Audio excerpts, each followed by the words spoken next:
Hello, this is David Abramovich from Now I See a Person Institute.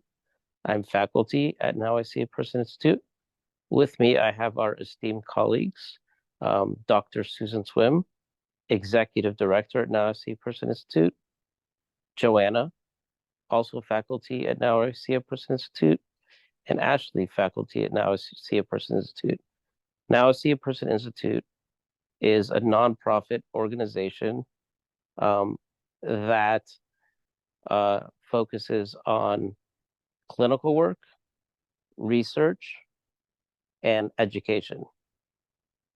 And today we will be recapping our conference, which occurred a few days ago. Thank you. Thank you, David. So we're so happy to have everyone here. We had quite a panel on Sunday, and currently we're wanting to host conferences to reflect the work that we have been doing over the past 4 decades, but especially probably over the last 2 decades. I just want to talk a little bit about who I am and what I do. And I was very fortunate to be in the field early on when marriage and family therapy wasn't even a licensed field in Texas. And my mentors were some of the first marriage and family therapists, including Harry Galician and Tom Anderson, of course, Harleen, and some of the other people that were very influential in my life were John Schotter and Ken Gergen, among many others. And the philosophy of helping people who had been diagnosed with very severe mental illness labels, and helping them in a way that wasn't formulaic ways of treating every individual the same way, and having this presence of humility, transparency, honesty, and collaboration, and helping people and their families be able to find complete recovery from severe mental illness labels. And in 2007, after leaving the Houston Galveston Institute and moving to California, I opened up Now I See a Person Institute, which was devoted to helping these types of populations. And at first we did it with horses, and now that has moved on to working in out of the office types of settings, which include, I guess, at times a horse ranch, but not very often anymore. But maybe people's homes and virtual for sure. And we work, if possible, as a team of therapists with not a limited time. So a lot of times our clients will be seen for until hope occurs. So that could be an hour, 2 hours, maybe even longer. It could be daily, or it could be once a week.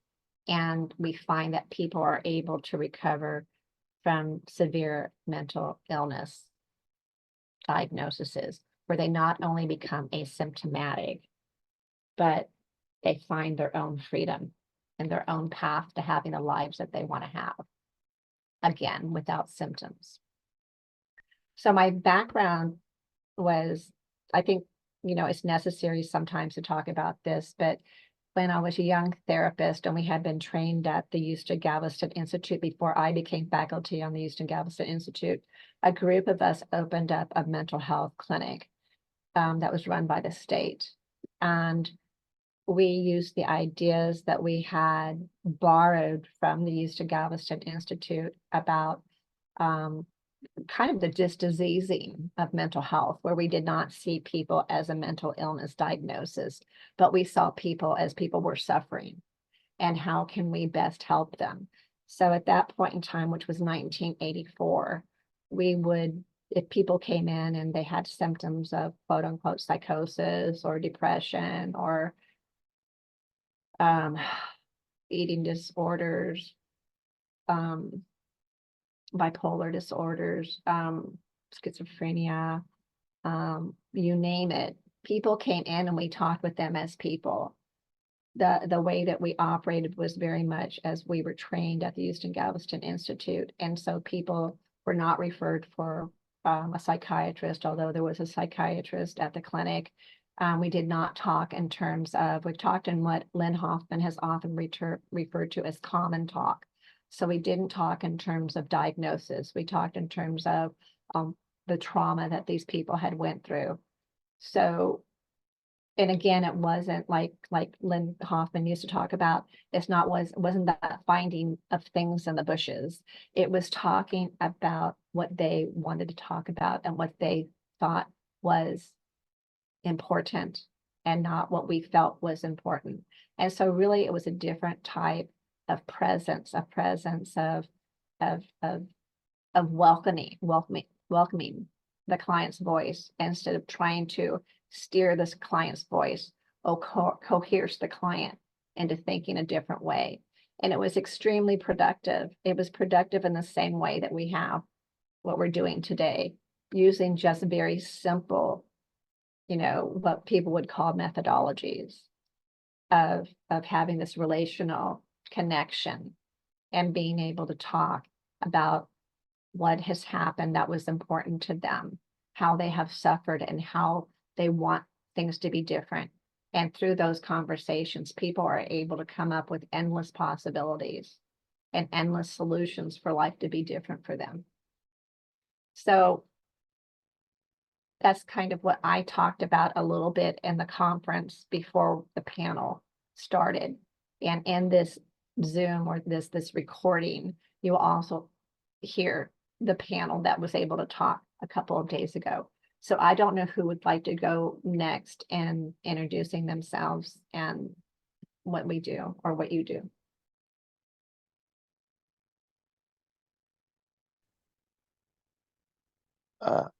I will go.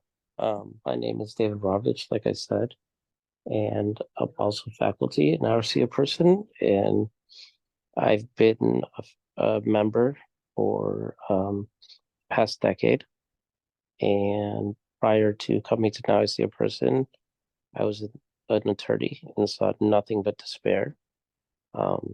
So I went to graduate school to study clinical psychology with my eyes wide open and with a bag full of promises and hope. And when I got to school, that gradually changed when I experienced the fact that what was being taught was that people were diagnoses and they would never get better. And that was further reinforced when I did my practicum at a very quote unquote esteemed location that was tied to the Department of Mental Health. And there I just saw even more despair and was questioning my reasoning for wanting to be in the helping profession. I abruptly left and found Now I See a Person serendipitously. And that was a place where my heart grew and my supersonic hearing also grew. And they kind of collided. And I saw people getting better every single day. And I saw the proper way of treating people that came before us, how they should be honored, and how they were the experts. And at first, it was a very difficult process for me because I was used to giving advice as an attorney. But slowly, very slowly but surely, I opened up my heart and my ears, and I learned how to listen, and I watched miracles happen before me. Yeah, that was beautiful. Absolutely a beautiful statement. Um, I'm not sure if our other two panel members could introduce themselves and say something, but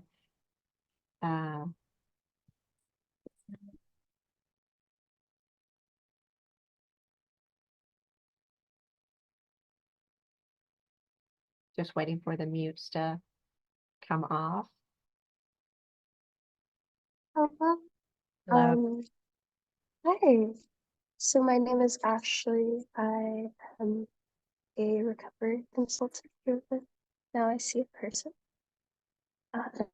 And this institution is very, very close to my heart because I have experienced firsthand how you've, like, not only through working with the horses, but also through the collaborative dialogical practices, how we've been able to open our hearts together, not only of the people that we're seeing, but also our own hearts, and break free from labels of mental illness and start becoming excited together about things that make us human and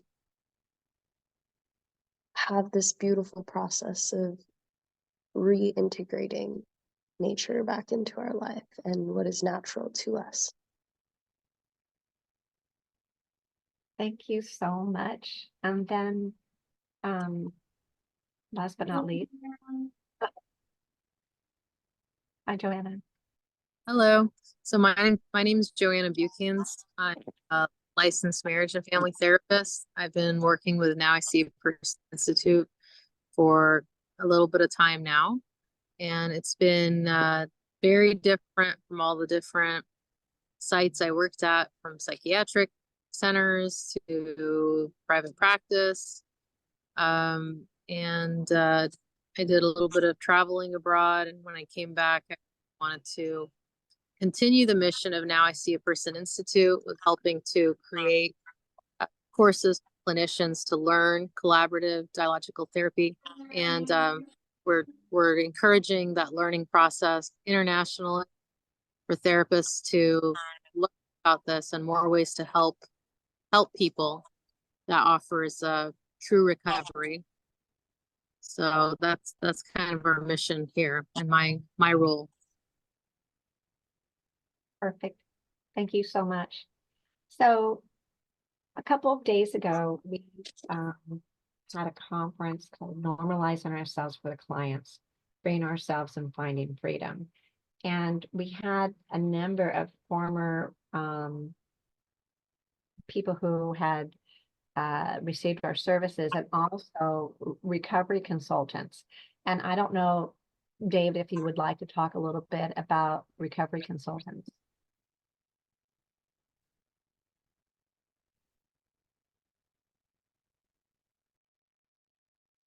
Sure. Recovery consultants they are very special individuals who have worked with us at Now I See a Person and have allowed us into their lives and shared their stories with us. And they've imparted their wisdom to us through the therapeutic process, and they are people that are thriving and are huge assets to us because of their own journeys and how they experience Now I See a Person as former clients. They are a wealth of knowledge as far as not only sharing their narratives, but also sharing their resources and what has been helpful to them. So it makes our roles more, I would say, it gives us legitimacy and gives us credibility among our clients, and allows us to teach our theory in a way where we have real life examples of what it is to be like it now or see a person. And our institute would not be the same without them. So we started this last year, and I think a lot of it was driven, as a lot of things are driven, from having colleagues that were doing similar things in different countries, especially Pavel and his team there. And so we have also created a 2-year learning program for people to come study with us who were with us at one point in time. And it's just has been, as you said, amazing. You know, when you have someone who has walked in those similar shoes, like a mother talking to another mother, that their child also went through something like that and came out at the other end, just as one mother will say 100%, or individuals who have walked in very difficult shoes, and now that they have opportunities to share that with people to provide hope. That, and I think that really, if you wanted to boil it down to what we do, is that we really just help people have hope until situations are able to change. And we started doing these podcasts in 2020, when COVID came around, and to really help not only clinicians know that there are different ways of being with clients that can lead to phenomenal success, so that clinicians are able to hear different ways of being with clients that maybe that they read in some book, and maybe giving clinicians that opportunity to do what they originally wanted to. Like, David, it makes me think of you going into your program, and then, you know, I think everybody thinks they're going to go into a program learning how to kind of nurture people and sit with them and sit with those spaces until things get better, instead of it being more of a formulaic process. And the other part was that, you know, for clients to have hope themselves, to hear stories and stories and stories of recovery, like what we have in our podcast and our virtual learning programs. Those podcasts are filled with stories of people since 2007 finding complete recovery, and detailing how that happened for each one of them. I know when we were doing this a couple of days ago, we were asked about the methodology, and we talked about that this is different from person to person. So people who learn collaborative dialogical practices have to kind of let go of certainty. You know, that certainty that you know exactly what you're going to do when you're entering into a therapy session. You know, when I used to teach at a university level, you would often see students, and they would learn this theory and they would try to put it on somebody, but all you would see was a theory. You wouldn't see interaction between people. And I think that that what we've tried to accomplish within these learning venues is helping people kind of put on those shoes of a therapist with uncertainty, and with an open heart and an open mind, that can become a listener for the other person without the prejudice of what people should or shouldn't be doing. Not that people are running rampant through the streets, but that people don't have to be a particular theory in order to find wellness. So Ashley, I'm gonna give you the floor and I'm gonna let you wrap this up if you can for us.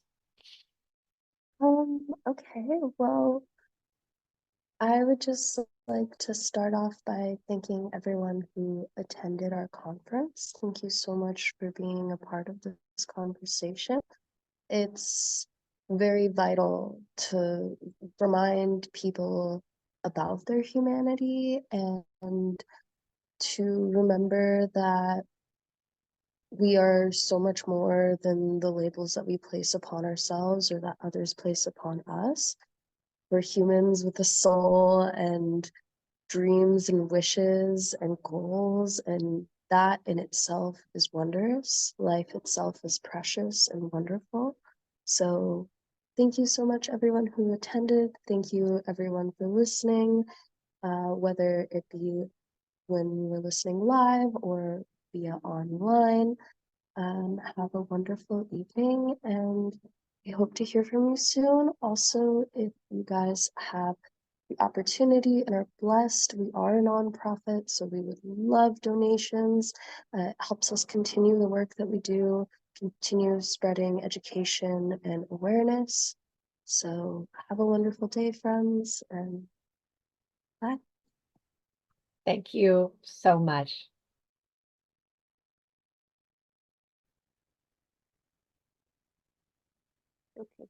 So I was just sharing about my first day on the ranch and getting to meet Dr. Swim for the first time and being so surprised that I didn't see someone in glasses and a pantsuit, but someone in like cowgirl boots and very relaxed and approachable and comfortable. And it was just almost like immediately easy for me to be able to talk.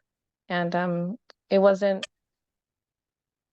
an environment where I felt like I had to be careful or I was going to be judged or anything. And then just being surrounded by the horses and just looking at them walk around, do their thing, made it like a very like a just two people hanging out, um, talking. There was no pressure to say anything right or wrong. And it just continued that way. It never changed. And I think just having someone there to listen and validate my feelings was the first step for me in my healing process. It really made such a difference. And the person I used to be back then I was afraid to be a burden on anyone. I was afraid to say the wrong thing. I was too anxious to make phone calls on my own. Too stressed out and worried and overthought about raising my hand in class because, oh, I didn't want the professor to potentially hate me because I said the wrong thing or I sounded dumb. And everyone maybe experiences that to certain degrees, but mine was, very in my opinion, I feel like it was a little extreme. It was affecting my quality of life. And then just slowly, Dr. Swim kind of like, well, let me look up the number and let me call for you. And then you just listen in and you take notes. And then progressing to, okay, you call and then I'll listen in the background and jump in when you need. And then jumping in when I needed her to. And then progressing to, okay, you make the phone call. Can you make the phone call? And then just meeting me to where I needed her to meet me instead and letting me lead instead of her taking the rein and telling me where I should be. There was no pressure to perform. I could just be myself. And I was allowed to grow and be a stronger individual at my own pace. And now I'm happy and excited to help other people do the same thing. People can change. People can grow. That's not who they are. And knowing that now I'm not that person. I'm not someone that's anxious. I'm not all of these things that they would have lumped me up as, and just knowing that I'm a person that, yeah, I came from traumatic experiences, but they don't define me. I'm happy to say that. And I think I'm a success story. And just to add in, more than you're just a success story, well, you are obviously you're a heroine. But you're also an amazing resource to us and to the people that we see. Like, if we need, if we have a question about school or a program that's available, funds available, scholarships available, anything like that, Jennifer's our go-to person, and she provides so much knowledge and so much compassion to everybody that she talks to. So she's not only transcended her own situation, but she's imparted her wisdom on so many people, and her caring nature, and she's amazing, truly. Yeah. And then just to share a little bit about what's happening currently where I work at a college campus. Going from someone who couldn't make a phone call on her own to now suggesting things to the people that are supervisors or in charge of my department. And now last week I just organized this closet for parents to come in and bring their children's gently used clothes, and for other parents who need them to take them free of charge, and then suggesting to make flyers and organizing the closet myself. Like, just that, old me would have never done that. I would have just thought of it and just kept it to myself because I would have downplayed myself and thought, oh, nobody cares about that. Oh, maybe there's not enough money. I didn't think of it like that anymore. I suggested it, and then just seeing my suggestion come to life, to fruition, I don't know, it gives me so much joy.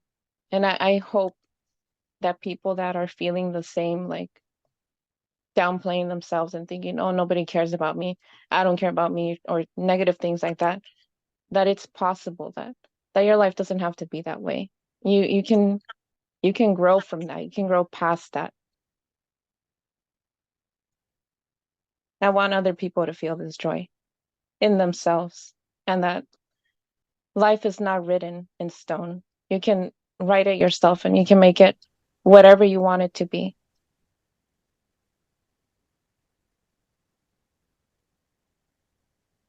So, that was lovely. I just wanted to add that Jennifer has contributed to our podcast. And so she has podcast on her journey into academia. And we were talking about this the other day, but we will share her podcast is in one of our virtual learning modules. But the other thing is that we will share her podcast also with people who are suffering, that are going through similar things. And I remember David and I were listening to this with someone, probably last year. And this woman, as Jennifer spoke, this woman was like, she's just like me. So Jennifer was this incredible inspiration that I couldn't have been, or it was one of those priceless, beautiful moments that even though this person didn't know Jennifer and Jennifer didn't know this person, it was stunning. And it really was so helpful in who that person is today. And so Jennifer is one of our recovery consultants that we have the honor of working with. So thank you so much for that. I'm wondering if maybe, Jennifer, you can keep those thoughts, because when people ask the questions of like some of the methodology, I think that you guys answer that. And so I'm going to ask for you guys to kind of listen when our former clients are talking about, our recovery consultants are talking about their stories. So if you guys don't mind, I'm going to to just ask people individually to maybe talk about their story a bit. And so I'm going to ask next Helen to talk a little bit. And I don't know how to change the screen that I can even see, Helen. I just see the people right here. So anyways. Hi there. Can you hear me? Yes, Helen. Hi. How are you, David? I miss you so much. And Dr. Aw. Sam, oh my God.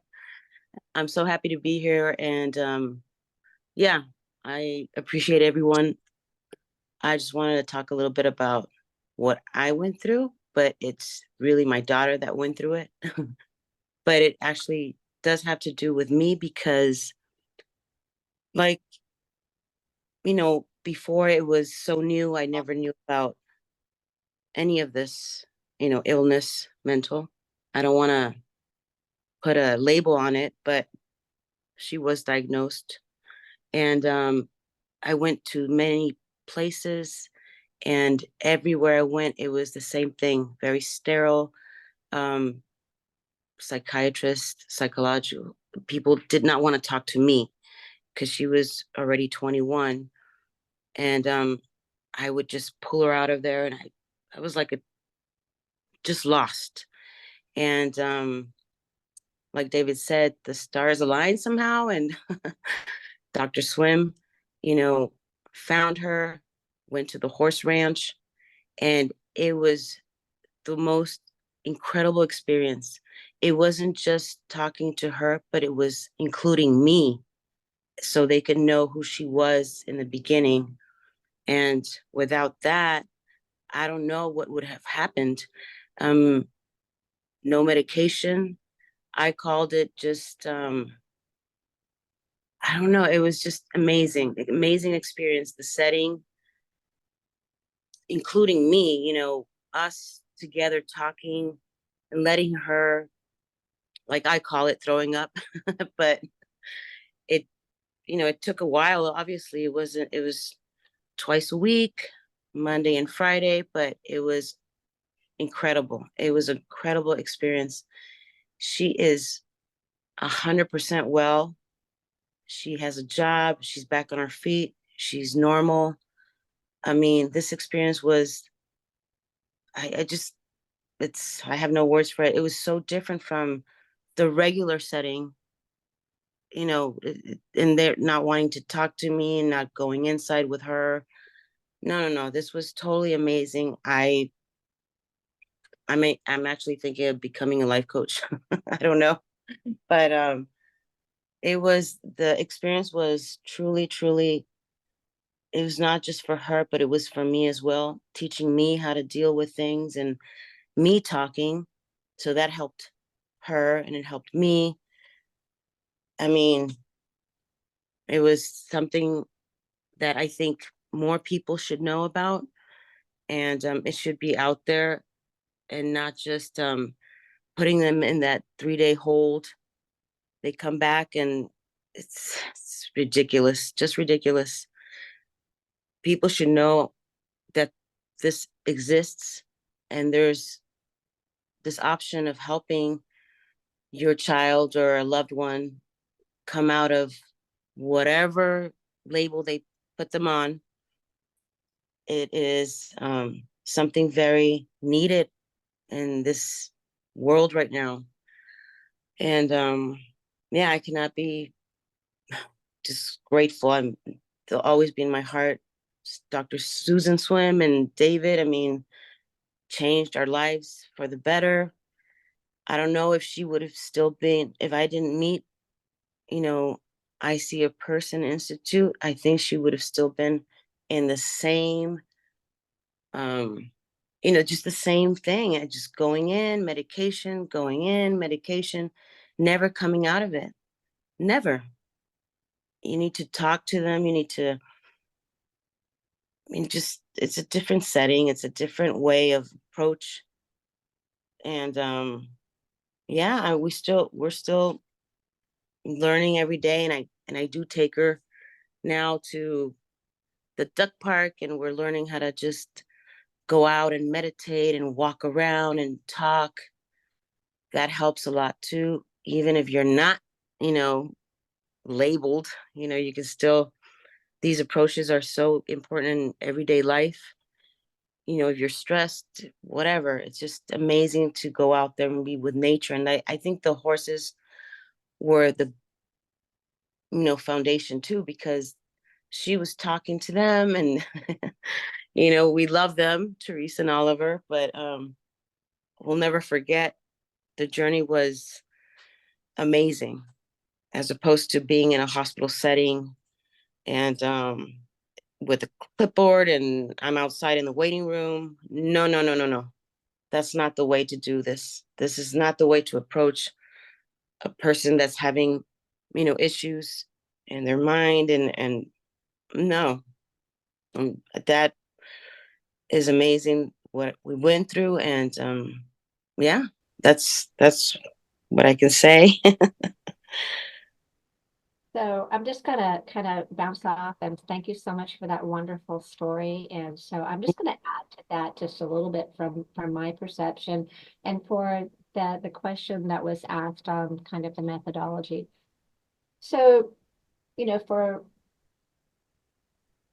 the majority of my life, I have been using collaborative dialogical practices and we've always thought of this as a philosophical stance, not a formulaic way of doing something. Like nobody's the best at being a collaborative dialogical practitioner. And I've often talked about it within process ethics, which is relational connectedness. So how do we find ways to create this human to human relationship with each other, where it's not, I'm an expert, I'm a psychologist, I'm a professor, I'm important, and I'm prideful. And it's more about how for each person do we, because it's not the same. It's not the same for anybody that I'm in conversation with. Nothing is replicated. I know at the Galveston Institute, probably, I don't know, in the late 90s, one student was trying to say, well, like you have to have formulaic ways. And I said, well, maybe, I walk in, but when I was taught at the Galveston Institute by the first pioneers of marriage and family therapy, it was about do no harm. And so if anything, that stands in my mind. I will never disrespect somebody. I will never dishonor somebody. I will never cut somebody off. I will never make somebody feel worse than when they first came in. And so when you have some of those things out of the way, it gives you so many ideas of what you can do. And so relating to everybody is differently. And I remember with this mother and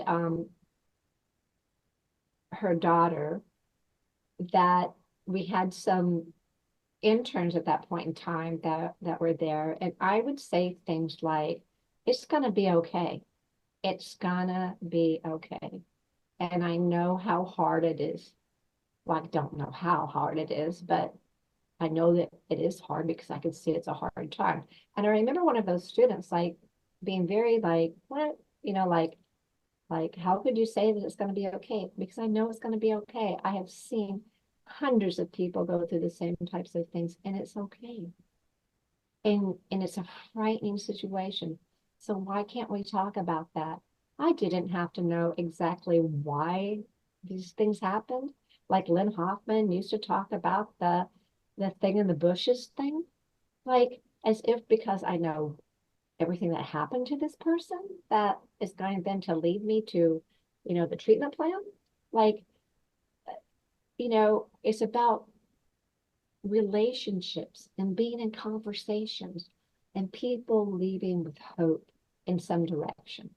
I know with Morales iPhone that we were able to, like, people can call us at any time of the day or night. We are available. They get us. They don't get a recorder. They don't get an answering machine. They get us. And if we have to call them 5 times that night, then, oh, well, we didn't get much sleep, right? But it's not something that at all happens all the time. But I think, and maybe Helen, you could answer this. I think knowing that there is somebody there somehow gives you support. Is that correct? Definitely. I remember in the hardest of the times, we were talking on the phone and I was crying. I mean, you were helping me to, and it was amazing because nobody else was saying, it's gonna be all right. She'll never go back. She's gonna recover. But you were helping me as well. And then next day, we'd go to the ranch and then she was talking and gradually, she just, like you said, she's gonna wake up. And when she does, she'll be fine.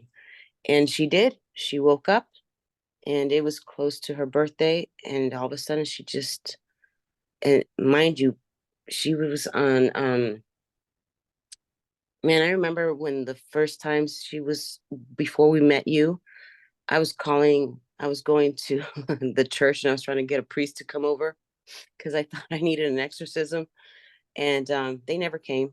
I was just like lost. But when I met you and David, it was something so different, so unique from every other place that I took her. And yeah, I stuck with it. And not only that, it was because you were not just talking to her, but I was included. And you were talking to me, David was talking to me. It was just like a family, like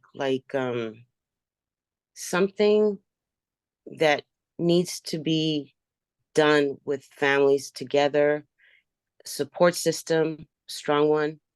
And the only way that families can do it is them getting help as well.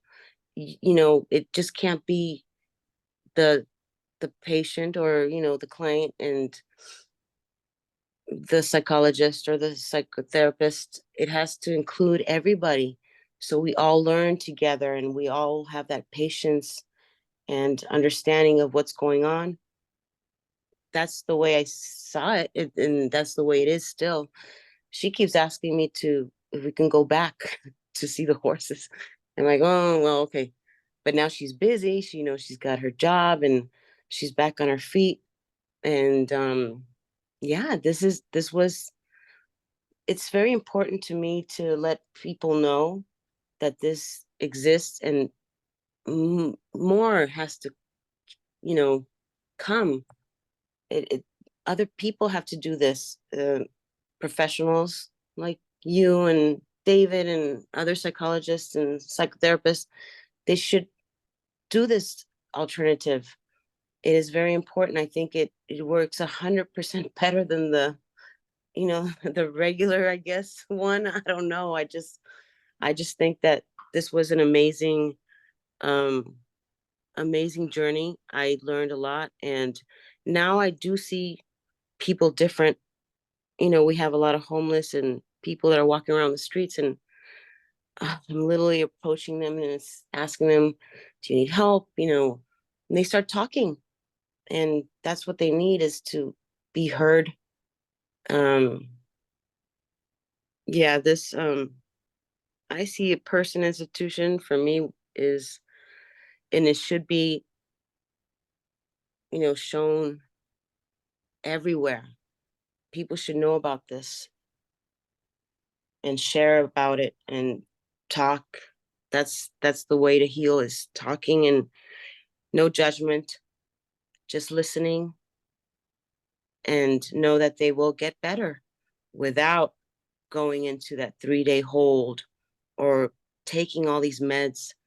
Medication's not going to get you out of it. It just keeps you in the same loophole, and then more medication because you have this, you know, side effect and then more medication. It was nonstop. And I said, no, this is not right. The side effects were horrible. She was not herself. It was just horrible. But I'm just grateful that you know, you exist and you're telling the story and other people have to hear about it. And as a mother, I mean, it was really, really, really terrifying and heartbreaking to see my daughter going through this. But she's out and she's on her feet again. And it's all because, you know, you, Dr. Swim, and David. I can never be more grateful than that. I mean, you're in my heart forever. Thank you. And what you're discounting is what a wonderful mother you are and the unconditional love and support that you provided your daughter. I mean, that can't be discounted. So just that's first and foremost. Oh, thank you. Yes, it's a lot of well, yeah, a lot of love and patience and dedication and just remembering Dr. Swim's words saying, you know, she's gonna be fine. She's gonna never go back. It's gonna be fine. And I kept thinking day and day, well, is she gonna be fine? You know, at the beginning, or when she was really, you know, in her highest of the worst. But I kept thinking, yeah, she keeps saying it's gonna be fine. It's gonna be fine. I have faith. I have faith. And yeah, gradually it just started happening. It took a while. What, it was 3 years ago, and oh man, it just seems like it was a nightmare. But we're out of it. The rainbow's here, and I'm telling you, this has to be learned from people that want to get into this career and take that approach, and not just be in a hospital setting, and not include family members. That to me was horrible. Oh, she's 21, so you can't,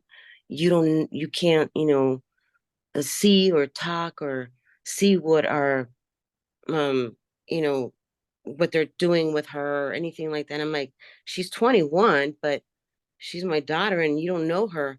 So how are you going to just take her to that room and leave me in the waiting room and then they, yeah, open the door and she's out with a whole bunch of, prescriptions. And it's like, I'm lost. I don't understand this system.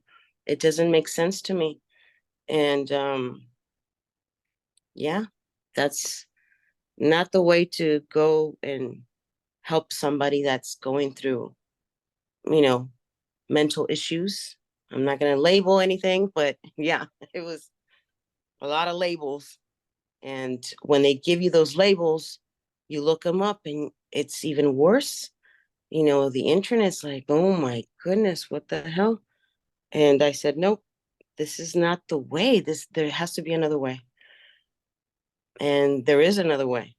And this is the way, this approach of, I see a person, you see them, and not only them, but you see the family members, you talk to them, and then, my daughter is with me and she's talking to you.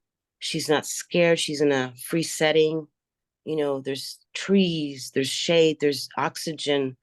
All those things, I think they help. The setting, the approach, the no judgment, just spill it out. Like I say, throw it out, throw up. And yeah, she's able to walk around and do this, do that. In the beginning, it was like pick up the rocks and throw them. And well, no, that helped. She was in her body. I guess she was needing to do these things and it worked. It really worked. She's proof. I'm proof. And I want to echo what David said. I want to echo what David said about the support that you had for your daughter. It was such a beautiful relationship to watch. And we have a couple of people that are going to have to leave, but thank you everyone that Thank you so much. but for me, it was your hope too that uh did you leave? No, there you are. Okay, it was your hope too. You know, you had Yes. hope. You knew that your daughter was going to be okay. And so when there is that hope, there's endless possibilities. When you don't have hope, those possibilities are so narrow. But when you have hope, the ideas flourish on different things that can be done. And not to get into too much of what those things were, because that's your story and that's her story, but and your whole family story. But it's self-tailored to each family member. So again, it's not a formulaic way of being. It's a way of being and having that trusting relationship and collectively finding opportunities that are helpful instead of, and it's a we thing. It's the family and us.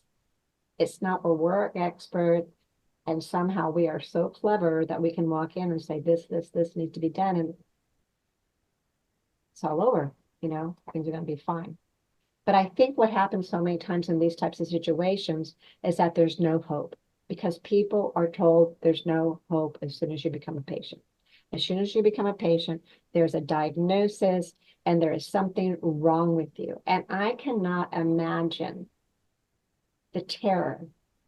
And for me, a lot of the psychosis and a lot of the other types of quote unquote diagnoses of severe mental illness labels are terror and anxiety from what types of things have happened. And we have did a lot of research that when people have trauma and then they go into the hospitals and there's this rapid hospitalizations, that the trauma of the treatment outweighs the original symptoms. So if you don't have a horse ranch, this is still so doable because we do not use this horse ranch very much anymore. And although we still have the horses and we would love to be able to bring people once we get another ranch that's more friendly towards this type of work, but it does not have to be that way. It's that presence that's inside of us. A lot of times we will go now to people's homes or we'll go to a park or we will go to uh, Zoom and has to have these very intimate conversations. But I guess when I'm having these conversations, there's always the memories of those horses or the memories of this being in this what Len Hoffman used to call kitchen table talk conversations. So I'm gonna then bounce that off and maybe Rafi, you could talk a little bit about anything that came to your mind or maybe your experiences.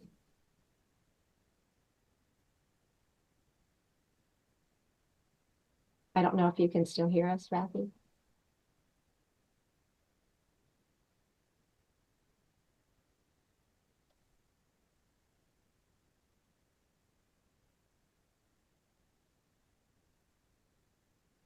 So then maybe, Monique, maybe you could talk a little bit about this, if there was something that, because we have people asking, one of the things, the questions that people are asking were painful opportunities, maybe for solutions to occur, the methodology or the approach, like the title of the presentation, how do we normalize ourselves for the other? Yeah, whatever seems like it would be what you would want to talk about. Yeah. Hi everyone. I'm Monique. I'm glad to be here today. So I came to Dr. Swim 2 years ago, and during the time I had already been seeing another, therapist to kind of handle just how I was feeling with life, like overwhelming feeling of the weights on the world of like the weight of the world's on my shoulders, having to care for my son and my elderly grandparents and just everything. On top of that, dealing with, emotionally trying to heal from my mother's passing. So I was dealing with a lot of like anxiety, feeling like I was always worried about the future and I couldn't get over the past. And it's kind of just stuck in those emotions of not knowing how to navigate how I feel and feeling like I was basically going crazy. And with the normal kind of therapy, that's how it kind of made me feel. It was like, okay, well, your father had an alcohol problem and you drink now. So because of that, you're now going to have this disease as well. So now here I am thinking I have a disease and here I am going to always have anxiety, always feel depressed. And yeah, just take this and take that. And I've never been the type to, I don't take aspirin. I don't really believe in kind of pharmaceutical medicines. I've always been a more holistic approach of doing things, of how I can tap into different resources of feeling better and navigating my emotions without feeling I had to medicate myself. So meeting with Dr. Swim and also with David was just a like breath of fresh air for me. It was just completely made me feel so comfortable for me and my son. I was dealing with a lot of different like legality situations and just a lot of things that I had was like overwhelming for me. And just to feel as if I was just not, I felt as if before I was like being judged, like, oh, she's doing that. Well, it could be me just judging myself as well, but just feeling like, okay, well, this is what's happening. She's a bad mother, or she's a bad daughter, or bad this. So I was very hard on myself for a long time. So being able to just express myself with them and understand that they're also human as well. And even when I would, share a story of what was, happening or what I had previously went through or things like that, to understand that they also have, they're human as well and they have family and they have their own problems that made me not feel as if like, well, they went to school so they were able to graduate and they now are the masters of healing and they are healed and they're going to tell me what I need to do and they're like, I'm below them. I didn't feel that way. I always felt as if everyone goes through things. I don't feel so crazy anymore that even, my own therapist can, be dealing with whatever they're dealing with and make me feel as if like it's okay and how I'm feeling is okay. And I don't have to like be ashamed of everything or feel guilty or like beat myself up about things.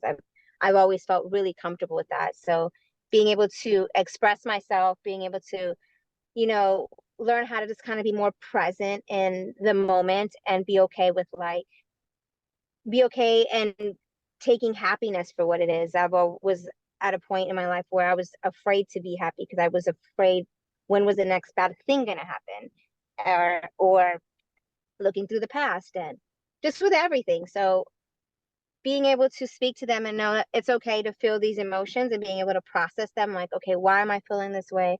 Why am I feeling overwhelmed? Why do I feel like I just want to like just hopeless kind of those situations and being able to just reach out like, hey, I'm not feeling good or hey, this may be happening or not even knowing why I could be feeling a certain type of way that, I could just be worried or just overthinking or, I've learned now kind of how to navigate my thoughts and be okay with not being okay at times and feeling better and knowing that, there is like a light at the end of the tunnel and it's not always going to be so highs and lows. Like I've always felt as if with life, I've always kind of been in survival mode where it's always like flight or fight, like something's going to happen or you have to just be ready to have the gloves on. Not feeling that way anymore, feeling more at peace. I feel at peace. I feel just this overwhelmed sense of, even when there could be something intense happening in my life and I don't know how I've been able now to just, it could be the craziest thing happening and I could be like, it's okay.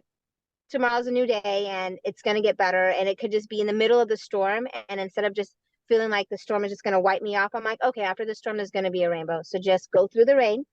It's going to be fine and you're going to get wet, but there's going to be something that's better at the end of this, whether it be just like a learning lesson, something that, I, have faith on just creating the energy of certain things and not feeding things negative energy or just staying positive and just knowing that things will get better and I will be happy and I at peace I don't really know if I know the definition of like happiness, but the peacefulness for me is what I've always wanted to feel, that feel like that unworried feeling about what could happen, what could tomorrow bring.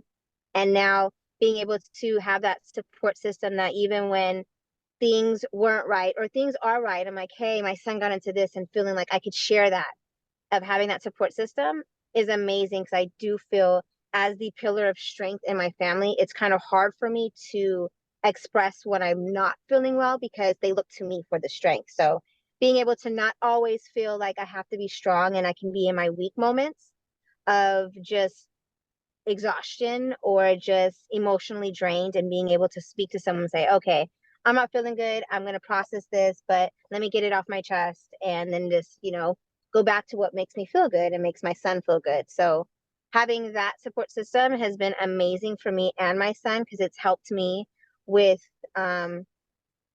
just guiding the youth in my career, and being able to help them process what they're processing, and like going through that with them and saying, okay, helping guide based off my own experiences has been an amazing journey for me. And I'm forever grateful, because before I wouldn't know how to navigate through all this things that happen to life, that seem to always life happens. And now I feel like I've been able to kind of heal my trauma, and been able to kind of grow from that into like the better version of me that I've always kind of thought knew was there, but I just didn't know how to get there. And now I feel so much better. And I'm forever grateful for Now I See a Person, because it's helped me tremendously, and it's helped me be a better version of myself, for my family, for myself, and especially number one for my son, because he sees me way happier, which I didn't know that he understands. So he's way happier, and I'm way happier, and until everything, it just looks brighter. So yeah, that's kind of my story. Thank you so much for that. One of the things that I think about when you were talking is that people do not come in just with one story. There's multiple stories that they come in with. And so for some of our clients, we might see them for a short period of time. For some of our clients, we see them for a longer period of time, depending on what they want. So we don't have I don't think there's many one session sessions that we're able to do, but it's up to them on when they want to terminate. And I guess usually in my experience, people do want to terminate when there's really nothing to talk about. Like not that we went through everything in their childhood, because a lot of times we don't know. We listen to what they feel is important for us to listen to. So our whole type of premises are, we're there to develop a relationship that they feel safe, a honest, genuine, transparent relationship where they feel safe to talk about the things that they need to talk about, and to help them find new possibilities to deal with the trauma at hand. And then once they've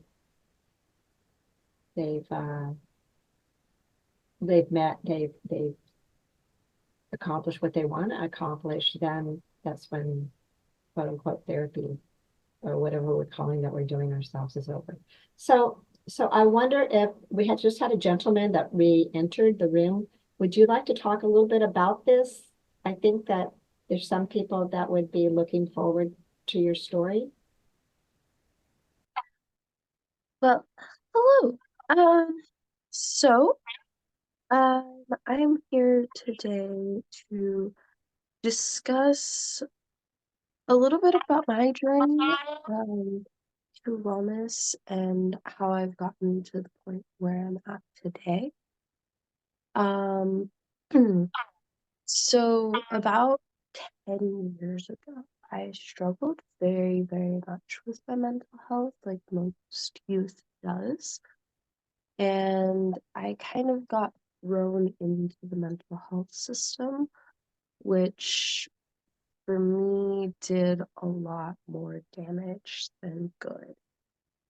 I am not, I'm not someone who thrives in environments with what I like to say white walls and closed in spaces and very negative focuses.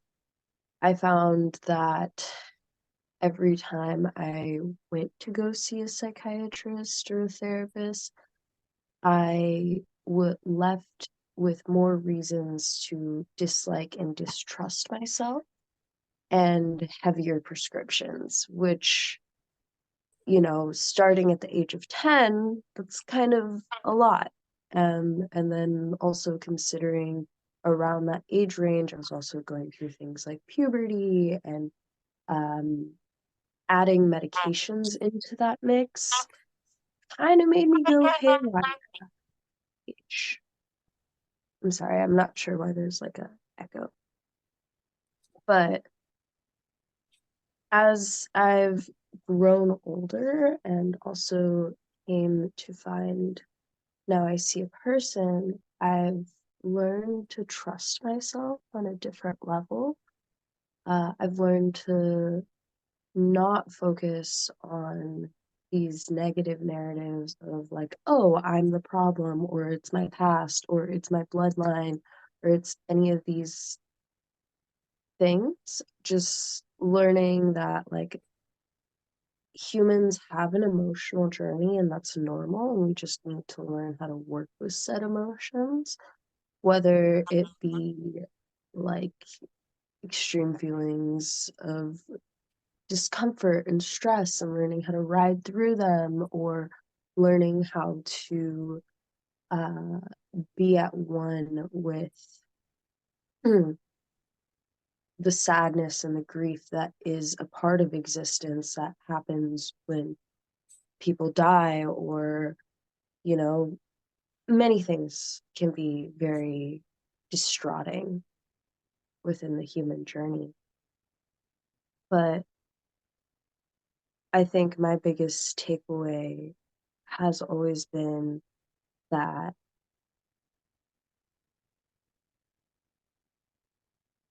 our emotions should not be fully identified with, they should be fully felt, but we shouldn't cling on to them and assume that because we have felt intense grief that the rest of our existence is like that. And that our emotions can also be a superpower. And everyone has their own journey in discovering how to work and alchemize these darker emotions of grief and loss. And for me, it's been a lot of the creative process. Like I've learned to be more accepting of certain feelings and then allowing myself to put it on a canvas or within writings. It's very self-tailored, and through my journey, I have been working with Now I See a Person to not only share my story so that people can feel not alone in this process, not alone in the dark, because it can feel awfully lonely. It can feel very, very lonely when you're either someone who's suffering or someone who's trying to help someone who's suffering. Because, like was stated before, these mental health narratives are really intense, and, you know, a lot of a lot of the current systems at play kind of sell medications as a god. I mean, I don't want to say as like god, maybe that's a little bit intense, but they sell it as the only cure, and that's not true. And these medications can do a lot more harm than good. I know personally for me, like when I've been studying like my own behavior and like since being off my medications, like whoa, like I didn't realize how many things I could just feel by being quote unquote sober. and not having things that literally just numb you out, because that's what a majority of the medication does, is it just numbs people, and then people go on this journey of seeking feelings still because they're intensely numb. And at least that's my experience, was I was just very sedated at a really young age, and then I became really self-destructive because I was so sedated that I couldn't feel anything and was seeking out emotion or some kind of feeling in general. So yeah, it's been a long journey, and I hope to help people, and I hope that to at least be a voice of reason in saying that, like, you can ride out the really hard parts, and it will be okay, and you can make it to the end of the tunnel. And even with things like going through heavy withdrawals, which people do go through intense withdrawals with medications, or even substance abuse,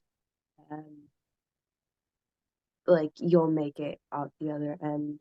I know that, like, within the process of getting off my antidepressants that I was on for, gosh, almost like 6 or 7 years, getting off of them was like, it was really intense. And I felt like my roommate, who was going through, who I previously lived with, not at the same time I was going through this getting off detoxification, where he was like up for days at a time and then like down for days at a time. And I went through a similar process with these antidepressants. And yeah, I just would like people to know that you can get off of them and it will be okay. You can feel things about your medications, and they can't sell happiness in a bottle, even though that idea sounds really nice and it would be really awesome to live in a world where you could just get happiness in a bottle. It's even better the reality we live in, because the happiness can be found within yourself once you make it through the negative emotions.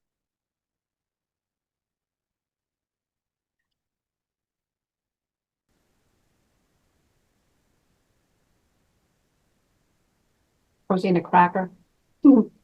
Um, so you have did a few podcasts for us before, and you're also one of our recovery consultants, along with Helen and Jennifer, are kind of our new go-to people that are assisting us. And so I've always really enjoyed you talking about the medications and the difference between being on the medications, being off the medications, but also, like, I think that one of our panel members who had to leave because their phone wasn't working. And these are things that he talked about on the Mad in America podcast. So I'm not going to be saying anything that's confidential. Is also on our website, his podcast.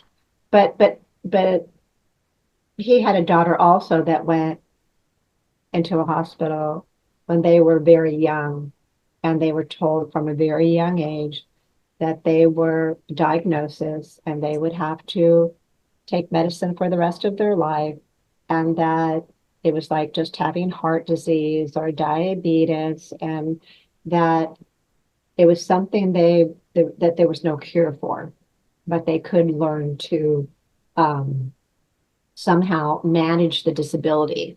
And you had talked earlier about this almost becoming a club for, because when you're going in and out of the hospital and you're going in and out of seeing psychiatrists and your medication is being changed frequently, and you're being told in therapy to uncover this rock and go to that rock, and maybe it's this rock, and trauma is just swimming around in your head, that it's easy to latch on to other people that are going through the same things, and that your whole life becomes talking about negativity and about death and about nobody getting well.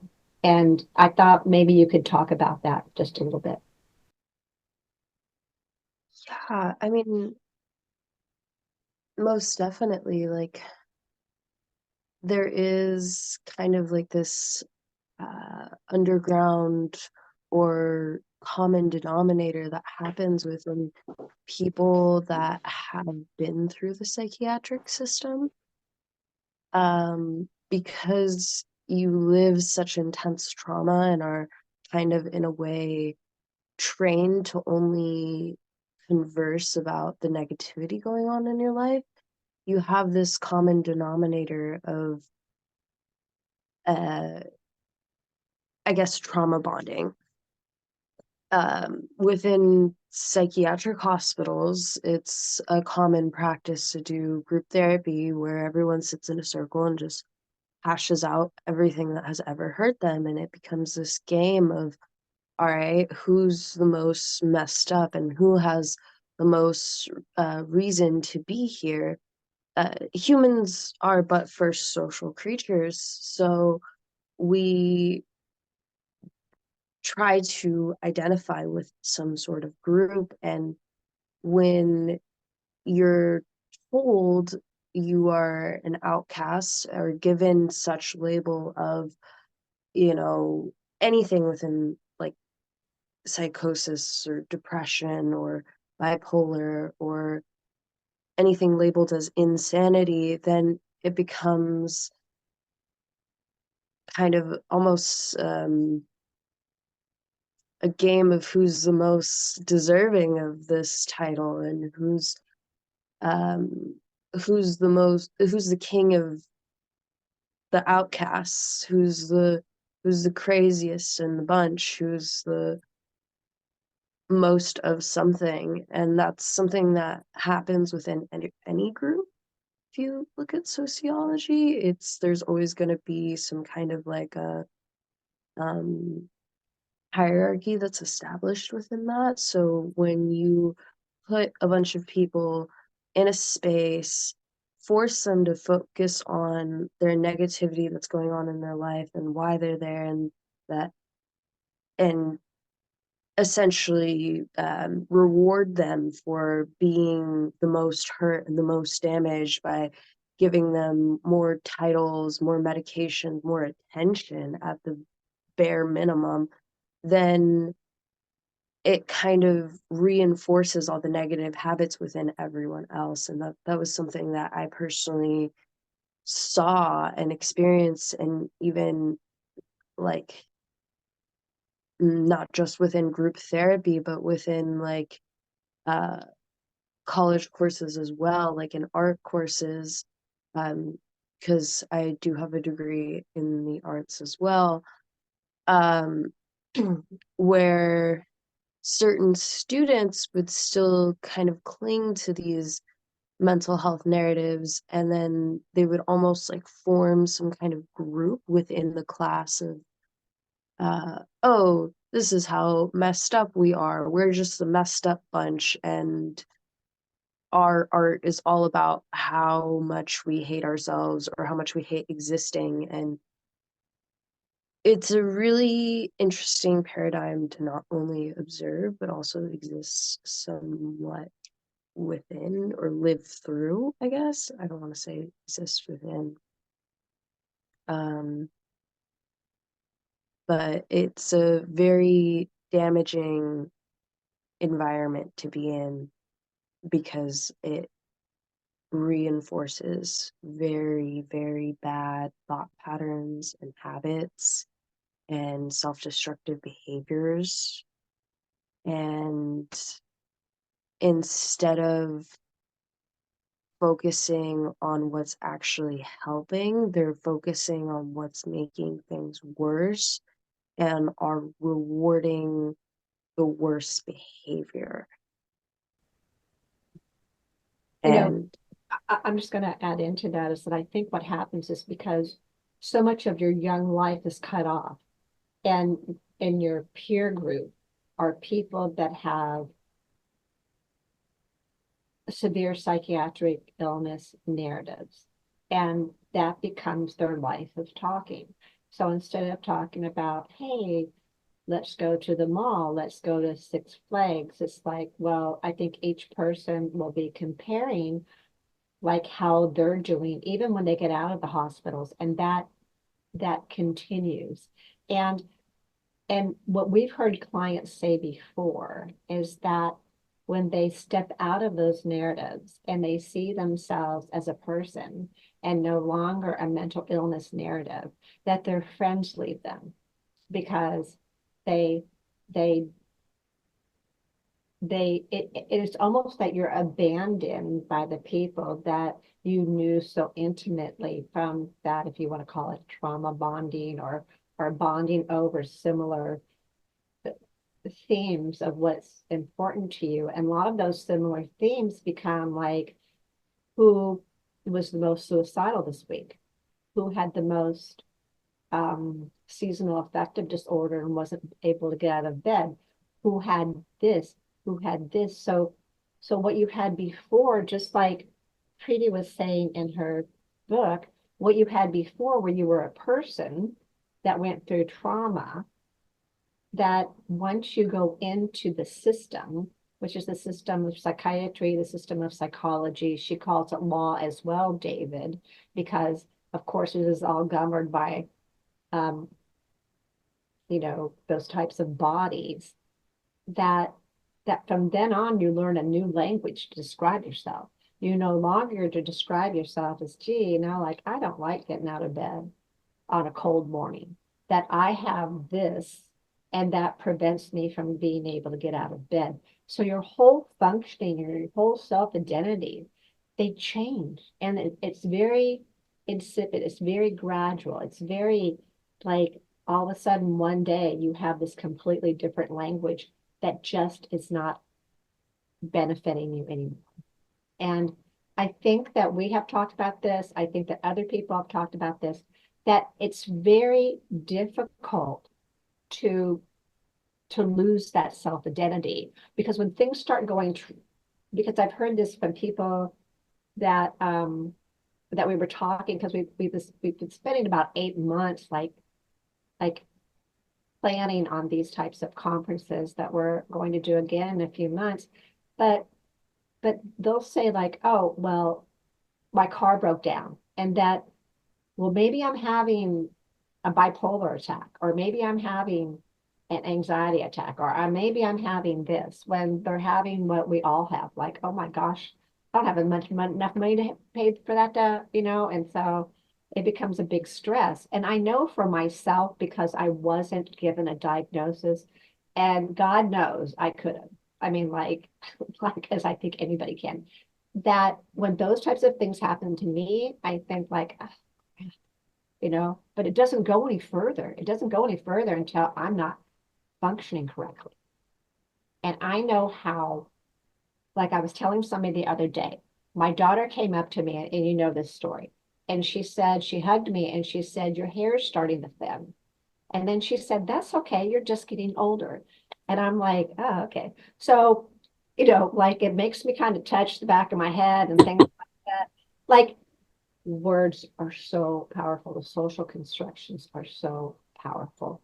And leaving those social constructions and learning new social constructions around the peers that you still have has to be extremely isolating at first, if that's not replaced.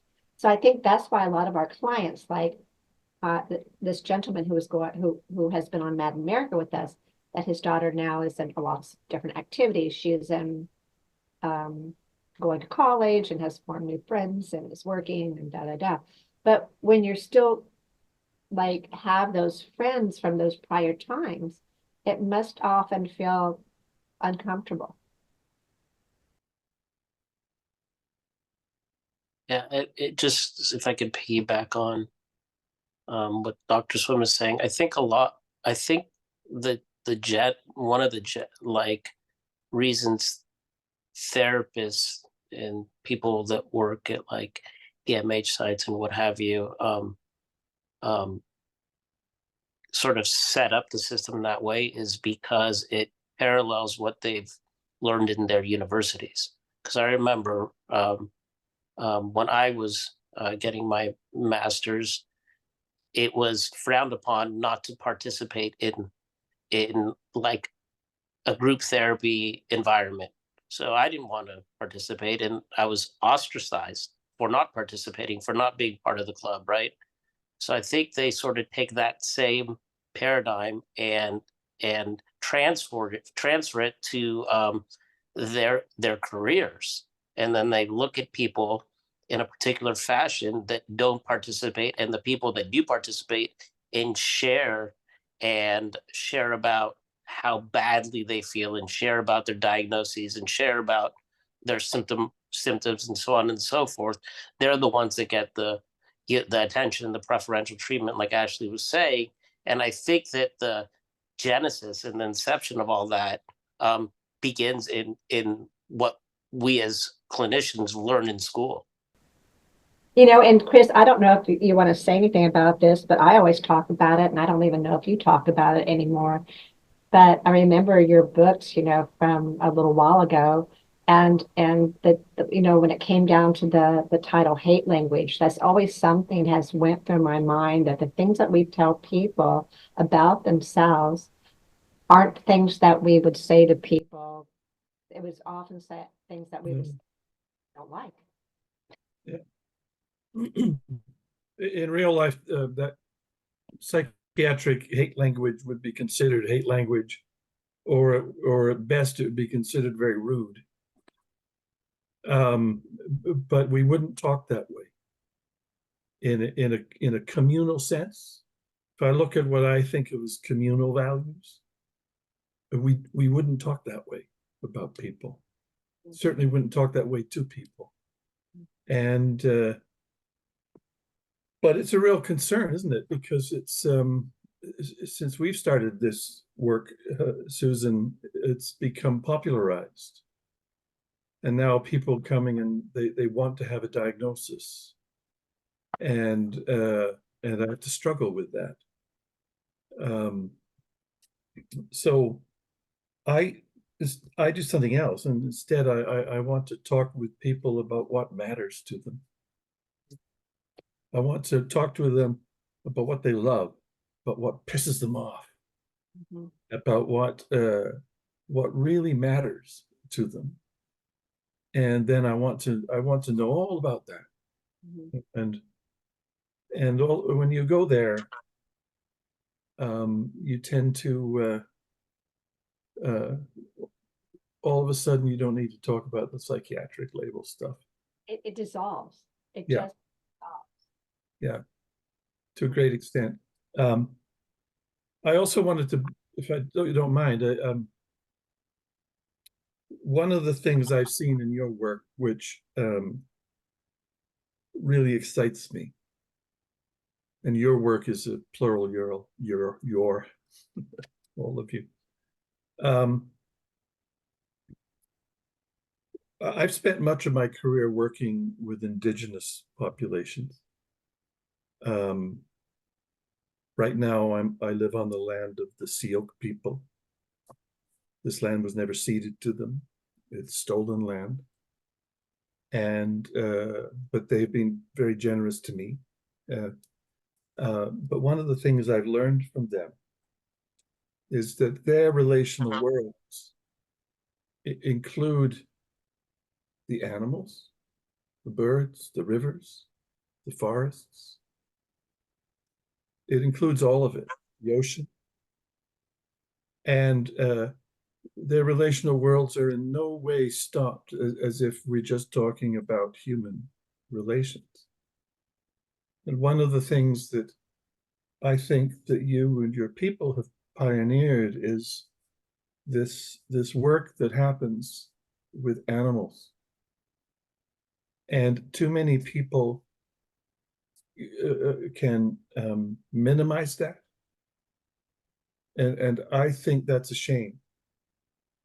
I've in my own counseling work I've done with people, I've worked with some people who almost their entire relational world is animals. And they're doing just fine. They do all right in that realm. And so I love the fact that you've been working in that direction, and your horses are co-therapists. But maybe better yet, we're co-horses instead. Maybe they're not co-therapists, we're co-horses. We're co-creatures with them, and we find our ways through life. Can I share a couple pieces more? I wanted to share some words I heard. I wish I'd done this more, but I have an illness and I had to rest. But external factors rather than internal factors. That's David. Learn how to listen, supersonic listening. Yeah, it's about listening. Worries about money. Boy, there's a lot of worry about money these days. Loneliness. I'm in Canada, and I know, Susan, you were worried about the medically assisted dying. I'm not. What I'm worried about is loneliness. I think everyone should have the right to die, but they should have the right to die knowing that they're not lonely. Then they usually don't choose to die in that. And so I think everyone should have the right to die whenever, but we should overcome each other's loneliness. And that was Ashley that talked about loneliness, I think. And then she talked about, this enemy that puts the disease in me, my past, and my bloodline. I like that. And she talked about, this cold language of white walls and closed-in spaces. There's no horses in white walls and closed-in spaces. There's usually no dogs there either. There's usually no babies and children there either. Everything that is communal is taken out of those white wall spaces. And then she also talked about emotions, and instead of putting emotions down, emotions become a superpower. And so Ashley's words were wonderful. And I wished I'd been able to pick up more, but I just had to rest. So I want to thank you all for these wonderful words. And I think that we also have to talk about the communal, because I think that is so important, because, with all of these stories, there were people in there that loved them. People there and to not include the communal. Yes.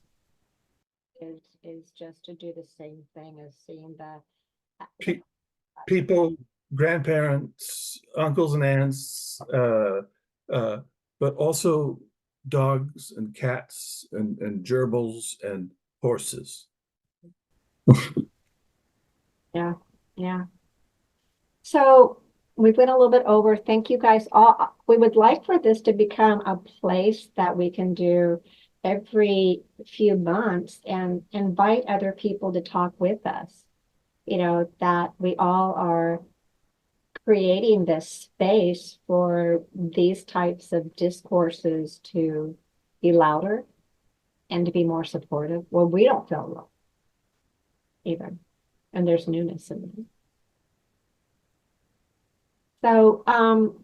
So I think that you guys were just going to say something very quickly, right? If you guys look at your agendas and about the CEU hours, Joanna, for people that need CEUs, and then the type of training. Yeah, I can just say it real quick, and then I have to head out. My babysitting hours ended. So I'll just briefly say it, and then I think David can fill in that we have CEUs available on our website for those who need those hours, and it's a great place to learn more about collaborative dialogical therapy. And there's not many places that, as we've uncovered, are teaching it. So it's a good network to be a part of. It's a good place to learn. And nowiseeaperson.com is the place to go for more information on that. And we have over 28 hours of video from former clients teaching clinicians and the challenges that come with being a collaborative therapist. Thank you, Joanna. And then I think about the people that attended today that want the CEUs, right? You were going to send the CEUs to those people that need them. Is that correct? Yeah, yeah. So for attending this, you will be receiving CEUs if you need them. Right. If you just send the completed evaluation form, then we can send the completed certification for the CEU. You sent that to everybody? The evaluation forms and the certificates? Mm-hmm. Yeah. So everybody that needed the CEUs got one of those? I haven't sent it yet, but I can. Great, great. And then everybody will be getting a certificate of attendance, because I understand, like, I was talking to Monica, Chris, and she said that people in Canada can get CEUs for this as well. Correct? Yeah. Every province doesn't need them, but some would. She's in Alberta, and they probably need it there. But So thank you, everybody, for coming on today. We certainly had a good time. It was wonderful seeing old and new faces and listening to all these wonderful stories. And we hope to see you soon. Thank you.